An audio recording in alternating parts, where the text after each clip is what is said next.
Bon, cette petite vidéo, elle est pour les afro-descendants ou les gens qui s'intéressent à la culture africaine. Dans ce que je suis en train de faire, là, j'essaie de créer un univers qui s'inspire des différentes civilisations du monde. Et je vous avouerai que pour l'Afrique, c'est un petit peu plus difficile. J'ai trouvé des personnages, là, comme on peut voir, comme Nzinga, etc. J'ai vu le mur du Bénin, le Grand Zimbabwe, le Matamba, etc.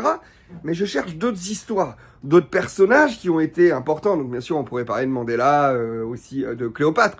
Mais essayons de chercher des gens peut-être un petit peu moins connus, des légendes, je sais pas, de différents peuples qu'il y a donc du coup en Afrique.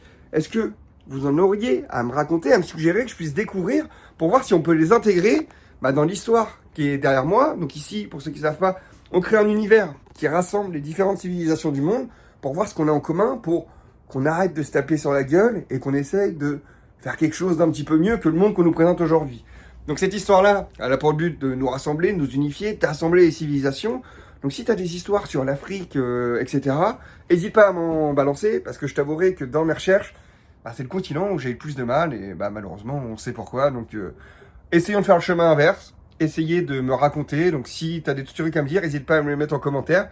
Et puis même si tu veux en parler, je prendrai le temps justement pour découvrir si tu as des légendes à me dire, ou des personnages qui ont vraiment marqué l'histoire, et qu'on n'entend pas forcément, on n'entend pas forcément cette histoire-là en Occident, en France. Moi, je suis curieux de tout ça, donc je te laisse me mettre ça en commentaire, et on se retrouve bientôt.